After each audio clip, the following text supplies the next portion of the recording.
Capítulo 28. O cerimonial do casamento iniciou-se. O juiz elevou o timbre da sua voz e pronunciou as famosas palavras: se há alguém no recinto que tem alguma coisa contra este casamento, fale agora ou cale-se para sempre. Lúcio gelou. Queria gritar, mas não podia. Após um momento de silêncio, uma pessoa bradou na entrada do salão: o noivo abandonou a sua criança. Os presentes fizeram um silêncio mortal. Alguns começaram a passar mal. O juiz emudeceu. O acusador, ainda distante, insistiu: por que você abandonou a sua criança? Elizabeth sentiu falta de ar e pensou: Jesus Cristo, nunca aconteceu isso em nossa família. Os políticos e empresários ficaram espantados. O secretário de Estado falou em tom baixo: a festa do dono promete ser o escândalo do século. As mulheres exclamavam: que vergonha! Como alguém pode abandonar um filho? Todos começaram a condenar Marco Polo. Lúcio, num sobressalto, levantou-se, pegou no braço do secretário e disse: esse é o nosso álibi. Esse cara nunca me enganou. Chama os seguranças. Retire Ana imediatamente do local. Calma, Lúcio, espere. Esperar o quê? Isto pode gerar uma agitação incontrolável. A integridade física das autoridades poderá ser colocada em risco, disse trêmulo. O homem estranho começou a se aproximar e a bradar: você deixou a criança chorando? Sem respirar, alguns convidados comentavam: assassino, esse sujeito não vale nada. Ana sentia um nó na garganta. Marco Polo tentava ansiosamente elevar os olhos para ver quem o denunciava. Seus amigos do Hospital Atlântico aquietaram até mesmo seus movimentos repetitivos. Quase não respiravam. A plateia, atônita, queria alcançar o acusador com os olhos. O salão tornou-se pequeno para tanta indignação. O burburinho era intenso. O secretário resolveu agir. Acionou 20 carros de polícia. Pediu que ficassem de prontidão ao redor do hotel. Também colocou os 50 policiais disfarçados a posto. Combinou que ao levantar a mão direita e abaixá-la subitamente estaria dando o sinal para entrarem em ação. Iria retirar Ana, proteger Lúcio, as autoridades e os empresários mais importantes. Quando levantou a mão para dar o comando final, outra voz bradou vibrante no salão. Era a voz de Marco Polo. Eu assumo minha culpa. Abandonei minha criança. O ativismo profissional e as preocupações com a existência roubaram meu tempo. Mas prometo-lhe que não a abandonarei mais. As senhoras idosas começaram a dizer umas para as outras: que pai desnaturado! Como pôde trocar o trabalho pela sua criança? Isso é desculpa? Alimente-a com a sabedoria, nutre-a com a simplicidade, irrigue-a com a liberdade. Não deixe sua criança morrer, eduque-a. O estranho falou com voz mais alta. Lúcio expressou: além de meu inimigo, é um péssimo pai. O escândalo já está causado. Vamos, acabe com isso. Disse ao secretário, empurrando-o para que tomasse uma atitude. O suor escorria como gotas de chuva pela face do secretário. Sabia que a confusão poderia ser tal que algumas pessoas correriam o risco de ser pisoteadas. Quando ia dar o comando pela segunda vez, viu Marco Polo pegando Ana pela mão e indo ao encontro denunciante. Respirou fundo e pediu para que os 100 olhos fixados nele esperassem. Sim, eu a educarei. E, olhando para sua noiva, exclamou: pedirei para Ana me ajudar a cuidar dela. Alguns, perplexos com a sua ousadia, diziam: irresponsável! Fez o filho e agora quer que outra mulher o assuma. Lúcio foi mais longe. Canalha! Quer introduzir um bastardo na minha família? Tem de ser agora, secretário, tem de ser agora. O secretário ergueu pela terceira vez sua mão. Não podia desagradar quem tanto o favorecera. Quando ia baixá-la e dar início à agitação, outra voz ocupou o ambiente. Para a perplexidade dos presentes, em especial de Lúcio, uma jovem que sempre fora frágil, tímida, insegura e que não se expressava em público, entrou em cena. Ana exclamou: cuidarei da criança de Marco Polo como se fosse meu filho. E olhando para os presentes, acrescentou: e quem não deixar sua criança interior viver, perderá sua espontaneidade, destruirá sua simplicidade, sufocará sua criatividade. Será infeliz diante de Deus e diante dos homens. Transformar-se-á num miserável, ainda que viva em palácios. Será estéril em sua inteligência, ainda que seja um intelectual.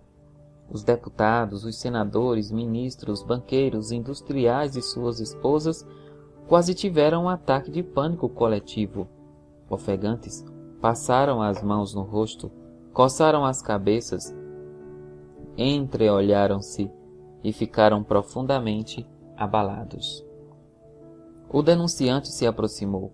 Marco Polo proclamou: Falcão, meu amigo, só faltava você nessa festa. Ele e Ana o abraçaram afetuosamente e o beijaram. A plateia saiu do assombro e aos poucos foi se deslumbrando. O irreverente Falcão não poderia aparecer de outro modo. Ele nunca se preocupara com a maquiagem social. Neste sublime momento da vida de seu querido amigo, não se importou com formalidades, nem se preocupou com o que os outros poderiam pensar das suas reações. Queria dar publicamente o melhor presente que um ser humano pode dar: o seu coração. Seu jovem amigo estava se tornando famoso e saturado de atividade. Isso alegrava Falcão e ao mesmo tempo o preocupava. Sabia que se Marco Polo, bem como qualquer pessoa que atinge o sucesso, não tomasse cuidado, poderia destruir o âmago do seu ser, a criança curiosa, aventureira, ousada que ama, que cria, que sonha e que se encanta com a vida. Sabia que o único lugar em que não era admissível envelhecer era no território da emoção. Muitos convidados já haviam destruído sua criança interior e viviam num asilo emocional. A existência havia perdido o sabor. Viviam porque estavam respirando. Não se questionavam, não se interiorizavam e não percebiam que a vida e a morte eram fenômenos indecifráveis no teatro da existência. Tornaram-se plateia neste insondável teatro. Movimentavam-se muito, mas não saíam do lugar. Eram deuses ricos, famosos, mas falidos. Ana já havia estado com Falcão algumas vezes, concordava e aprendia com as ideias dele e de Marco Polo. Eles a contagiaram com sua bondade, com sua borbulhante alegria, sua coragem para explorar o novo e pensar diferente. Um ajudava o outro. Queria ser como eles, racionar como adulto e sentir como criança. Falcão estava presente porque também queria agradecer a Marco Polo por ter rompido seus paradigmas e ajudado a resgatar seu filho. Marco Polo foi discípulo e mestre, filho e pai, indicando que os pequenos podem aprender com os grandes e os grandes podem permitir-se aprender com os pequenos. Não há hierarquia no terreno da sabedoria. Após ver sua filha e Marco Polo beijarem o estranho homem, Lúcio não se aguentou, sentou-se e só conseguia dizer: "Isso é uma miragem. O que está acontecendo?" "Não tenho a menor ideia", disse o secretário, limpando o suor do rosto com o lenço. Alguns convidados, agora mais tranquilos, abriram o leque do pensamento e exclamaram: "Que peça teatral fabulosa! Nunca vimos isso! Lúcio é um gênio." Outros, em estado de choque, procuravam alívio nas altas doses de uísque e vodka. Outros ainda, envoltos numa cortina de medo, temiam que saísse tiro no local. Apesar das reações distintas, a maioria do público, sob intenso impacto, se aglomerou ao redor dos três personagens fazendo uma espécie de roda. Alguns subiram nas cadeiras e mesas para ver o espetáculo. O juiz do cerimonial piscava os olhos sem parar. Num tique nervoso, confuso, perguntou ao pianista: "O casamento de milionário é sempre assim?" Após abraçar Marco Polo e Ana, Falcão recordou os velhos tempos das praças, como se estivesse em cima de um banco, num ambiente completamente livre, proclamou para ambos: "Todo amor é belo em seu nascedouro, mas poucos resistem ao calor do sol. Que o amor de vocês suporte os testes da existência." Rodopiando Ana pela mão esquerda, Marco Polo bradou: "Velejarei pelos mares da ansiedade, escalarei as montanhas dos medos e percorrerei os vales das decepções, para não deixar o amor morrer. Farei tudo ao meu alcance para transformar esta bela mulher em princesa da minha história." As senhoras que queriam crucificar Marco Polo mudaram de opinião. "Que rapaz romântico, que príncipe! É de um desses que minha filha precisa." Em seguida, Falcão se afastou um pouco de Marco Polo e começou a cantar com sua voz estridente a música que se tornara seu estandarte de vida. "What a Wonderful World." Com as mãos, encenava a melodia e apontava para as flores. Marco Polo o acompanhou.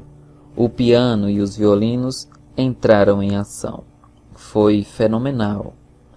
Enquanto cantavam, colocaram Ana no meio deles. No início da música, pediram licença em seus pensamentos a Louis Armstrong e mudaram completamente a letra, inventando algumas frases dirigidas à noiva. Para os dois pensadores, Ana simbolizava todas as pessoas que passaram pelo caos da infância, por irreparáveis perdas, mas, apesar disso, acreditaram que valeria a pena viver a vida. Sua superação os encorajava. "A vida não a poupou. Você suportou tormentas, mas sobreviveu", cantou Marco Polo. "Obrigado por você existir. Com você a vida fica mais doce", cantou Falcão. "E eu penso comigo, como você é maravilhosa", cantaram os dois juntos. "Você tropeçou, feriu-se, mas não desistiu dos seus sonhos. Você brilhou para nós, você brilhou para o mundo. E eu penso comigo, como você é maravilhosa." A música penetrou no tecido mais íntimo da psique de Ana, tornou-se uma atividade sublime do saber, alcançou o vôo da sua emoção, provocou-lhe um êxtase e a fez chorar. A princesa, que vivera numa masmorra, se libertou. Enquanto chorava, um filme passava na sua mente, constituído de belas imagens, da imagem de sua mãe abraçando-a, tocando piano para ela, o primeiro encontro com Marco Polo, a conquista, a estrela que ele lhe deu. Raramente uma criança atravessou os desertos percorridos por Ana, e raramente alguém encontrou um oásis tão agradável. Vários convidados também desataram a chorar. Após o canto em homenagem a Ana, Cláudia entrou em cena. Gritou para os músicos: "Valsa!" e tirou Falcão para dançar. Sorrindo, fez um gesto com as mãos abertas, querendo dizer: "Vamos nessa!" Os noivos também começaram a dançar, livres e alegres. Os demais amigos de Marco Polo também entraram na dança e começaram a revolucionar a festa. Posteriormente, Cláudia tirou outra pessoa para dançar. Falcão, entendendo o seu recado, também convidou outra senhora, a esposa de um banqueiro que jamais havia dançado com o marido. Jaime chamou para dançar uma senhora de meia idade que era solteira. Marco Polo pôs-se a dançar com Dora. Ana tirou um amigo idoso de seu pai, de quem gostava muito. Os músicos ficaram eufóricos, mas o juiz do cerimonial quase teve um ataque cardíaco. Gritava: "Ainda não terminei o casamento!" Mas ninguém o ouvia. Isaac não sabia dançar valsa. Ali, Ramadã havia aprendido com Cláudia. Vendo o amigo deslocado, o próprio Ali tentou ensiná-lo. Sem receio de aprender, Isaac deu com o amigo os primeiros passos de dança. Foi a primeira vez na história que se teve notícia de que um palestino e um judeu dançaram junto uma mesma valsa. De repente apareceu o Dr. George na pista. Marco Polo alegrou-se intensamente ao ver seu ex-professor de anatomia. Depois de o vendaval, Marco Polo passara por sua vida. Ele tinha revisto seus valores e sua rigidez. Sua esposa o suportara com heroísmo, mas valeu a pena. O Dr. George aprendeu o caminho da afetividade. Tornou-se um homem dócil, gentil, sociável, que resgatou sua criança interior. Aprendeu a brincar com seus filhos. Na festa de aniversário deles, vestia-se de palhaço para diverti-los. Fez também uma reviravolta na sala de anatomia. Sua primeira aula deixou de ser sobre técnicas de dissecação de vasos sanguíneos e músculos e passou a abordar a crise existencial e os sonhos dos futuros médicos. O mestre aprendeu a amar o debate de ideias e não a submissão. Mudou tanto que pedia para os alunos investigarem a história dos cadáveres que iriam estudar. Se não a encontrassem, deveriam imaginar uma história com sonhos, alegrias, perdas, desafios, para depois escrevê-la e fixá-la em cada mesa de anatomia em sinal de respeito às pessoas que ali estavam. O Dr. George mostrou uma associação chamada Um Ser Humano, uma fascinante história. Esta associação objetiva ensinar alunos de outras faculdades a descobrirem o valor da vida e saberem que para tornar-se um grande médico é necessário ser um explorador, um Marco Polo que descobre grandes histórias por trás dos anônimos. Em seguida, apareceu discretamente na pista o Dr. Flávio, o especialista em emergência. Ele agora era chefe do setor em seu hospital. Após Marco Polo cruzar a sua vida, entendeu que diante da dor e da morte não há gigantes nem heróis. Tornou-se preocupadíssimo com os conflitos que se escondem atrás das cefaleias, das dores musculares, das dores no peito, das taquicardias, das crises hipertensivas. O Dr. Flávio, movido pela sensibilidade, montou a Associação Ser Humano Integral. Esta associação, constituída de médicos, psicólogos e psiquiatras, visava conscientizar através de folhetos e palestras os profissionais de saúde das salas de emergência de todos os hospitais do país para dialogarem com seus pacientes. Desejava treiná-los a ouvir com o coração e entenderem que tratava de doentes e não de doenças, de seres humanos e não de órgãos. O sucesso desse treinamento diminuiu as internações, solucionou doenças e preveniu inúmeros suicídios. Sua esposa, grávida de 6 meses, fez questão de ir ao casamento de Marco Polo. Queria agradecê-lo pelas mudanças em seu marido, embora Marco Polo soubesse que quem mudara de fato as suas rotas tinham sido o próprio Dr. Flávio. O progresso emocional do marido fez com que ela se sentisse a futura mamãe mais feliz do mundo. Eis que apareceu o Dr. Alexandre.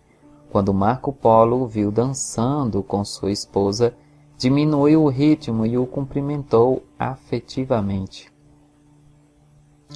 O nobre professor entendera que, se um dos maiores gênios da humanidade, Einstein, foi vítima e também agente do preconceito, ninguém estaria livre deste mal. Fez então algumas pesquisas e detectou que muita gente ainda pensava que quem ia a um psiquiatra era louco.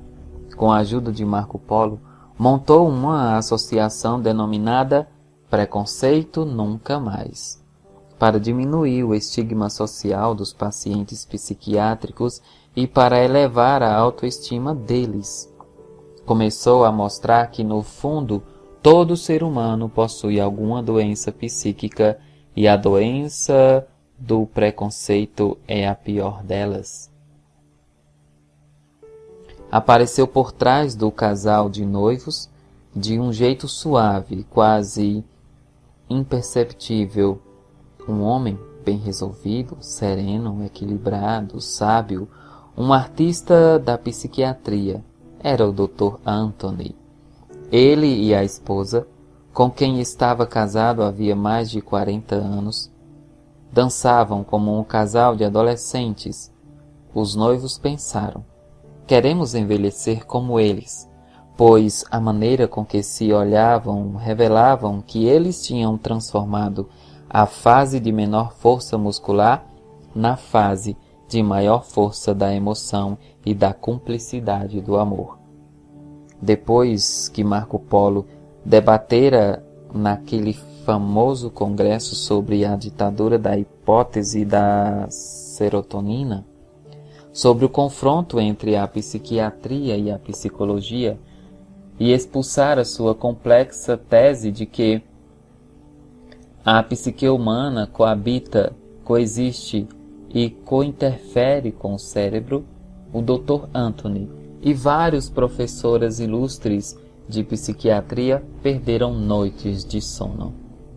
Chamaram o jovem psiquiatra para montar uma sociedade científica destinada a estudar a última fronteira da ciência, a natureza da psique ou alma do Homo sapiens.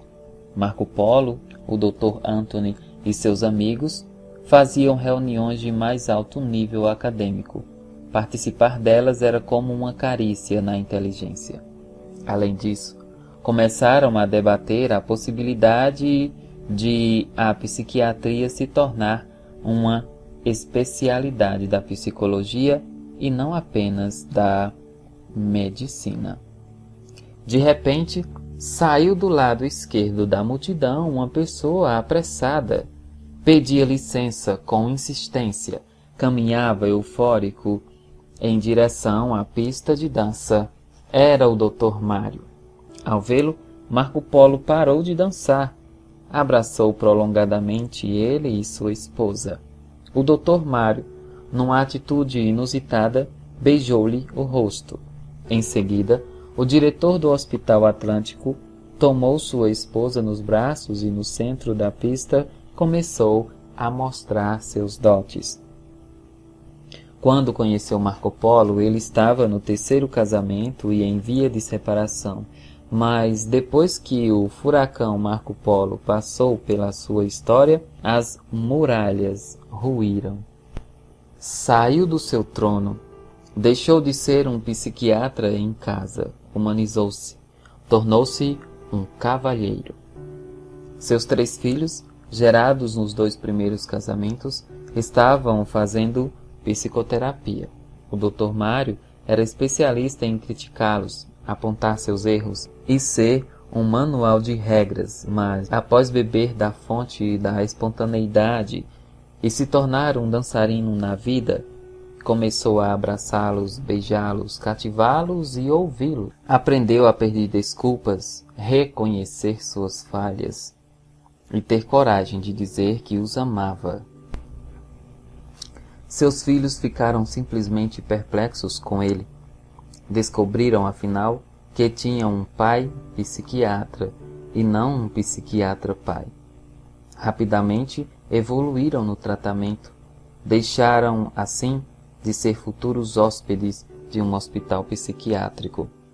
O Dr. Mário deu um salto tão grande na compreensão da existência que começou a ministrar inúmeras conferências nacionais e internacionais, desestimulando a hospitalização na psiquiatria.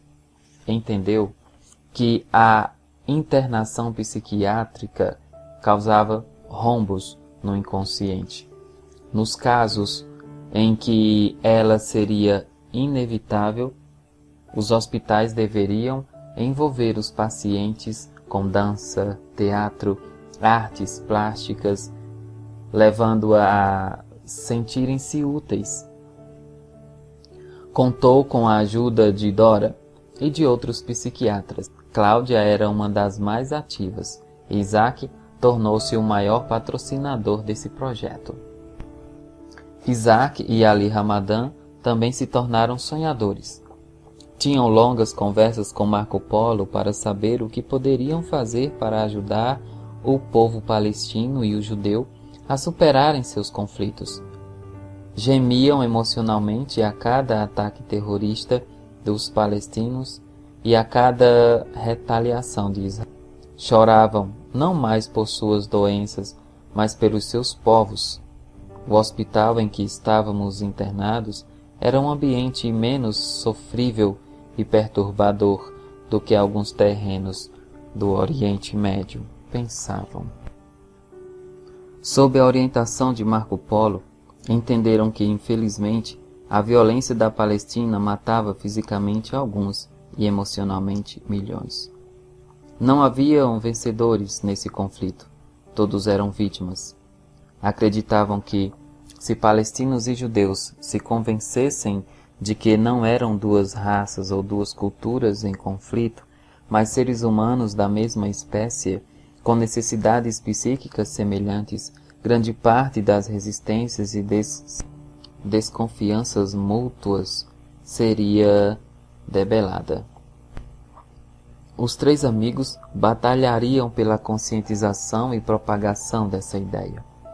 À exceção de Isaac, a somatória dos recursos financeiros dos reacionários amigos de Marco Polo,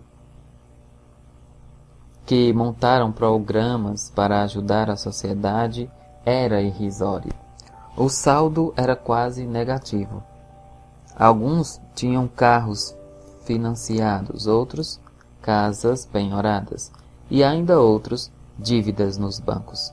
Mas, apesar disso, fariam uma revolução social incomparavelmente maior do que a dos arquimilionários na festa de Lúcio, cujo PIB emocional era um dos mais baixos deste belo planeta azul. 2 meses antes do seu casamento, Marco Polo falara para Ana e Falcão sobre algo que queimava em seu coração. O princípio da corresponsabilidade inevitável continuava controlando-o. Queria montar uma instituição chamada Ser Humano Sem Fronteiras, para tratar dos conflitos sociais, dos confrontos raciais, da crise da educação, das misérias físicas e psíquicas.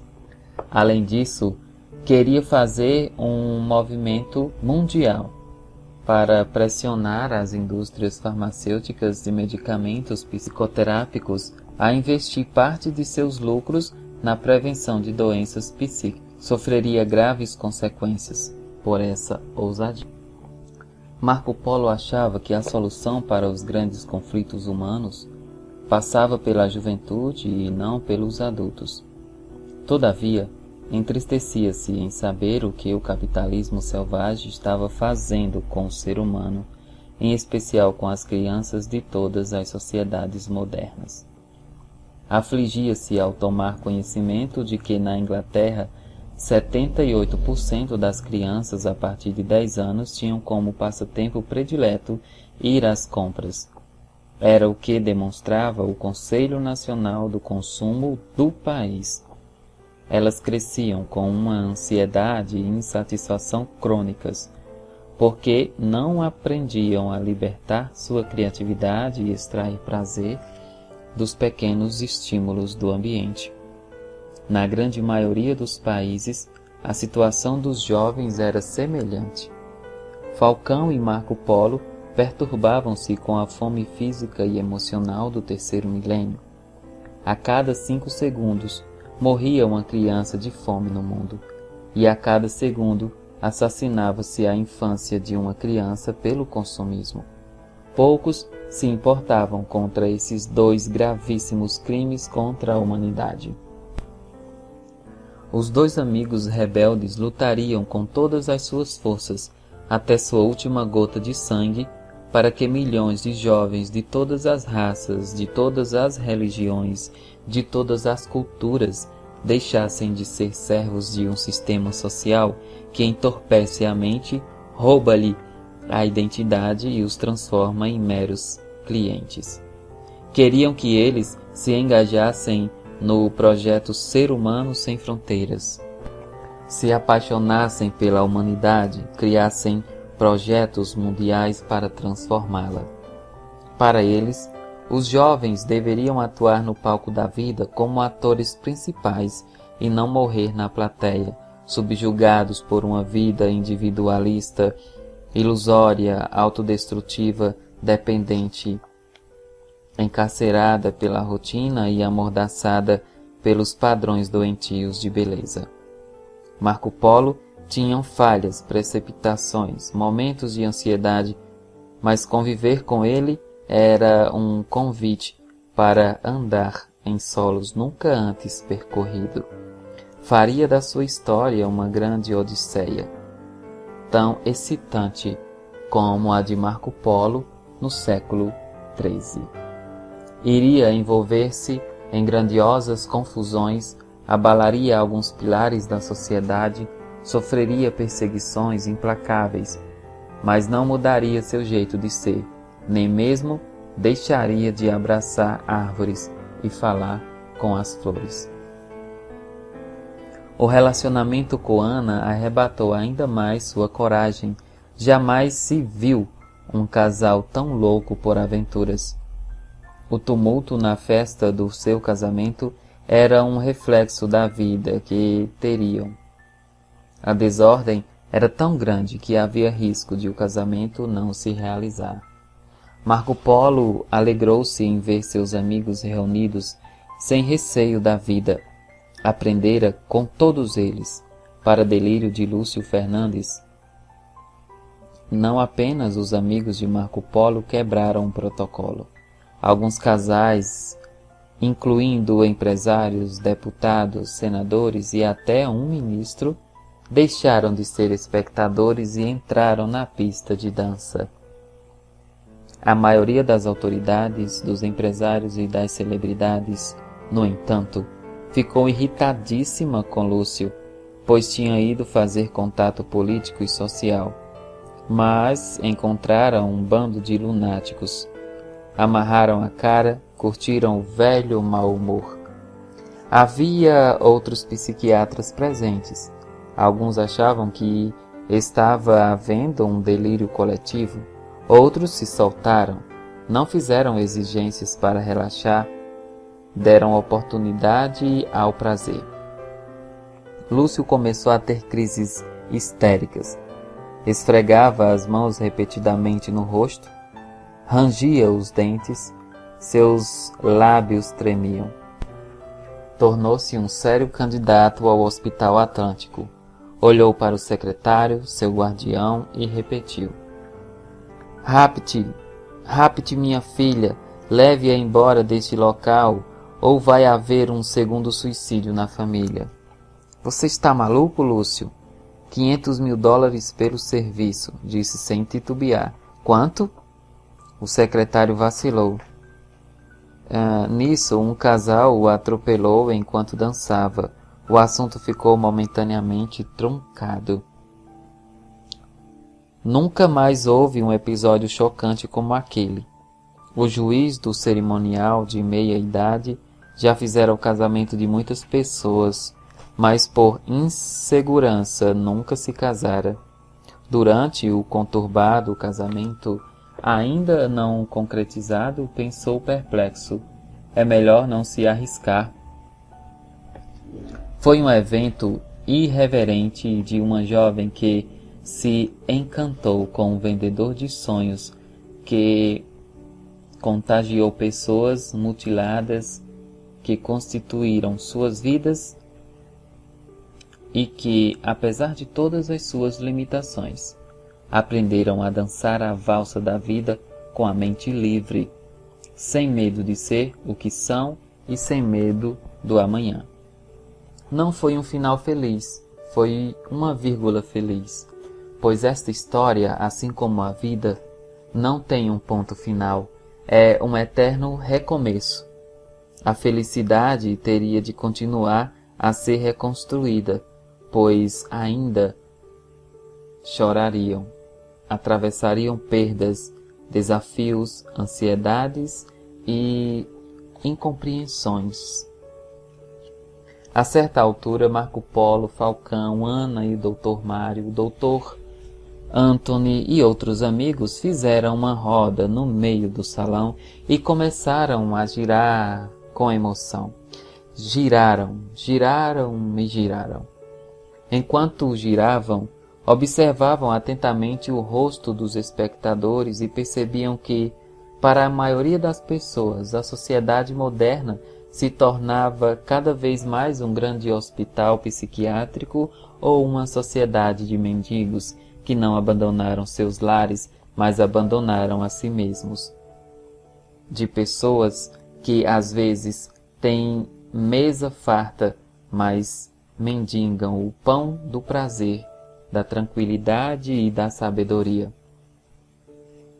Para outros, no entanto, o mundo se tornava uma escola, ou um circo, ou um terreno de aventuras, ou uma pista de dança, ou uma mescla de tudo isso. Marco Polo e seus amigos não sabiam onde as pessoas, incluindo eles, se localizariam no futuro da humanidade. Só sabiam que essa localização dependeria da coragem de cada um em caminhar nas trajetórias do seu próprio ser, abrir as janelas de sua inteligência, repensar sua história e fazer livremente suas escolhas. Quando deixaram de girar, gritaram em coro para eles mesmos e para a plateia: Bem-vindos ao futuro! Fim.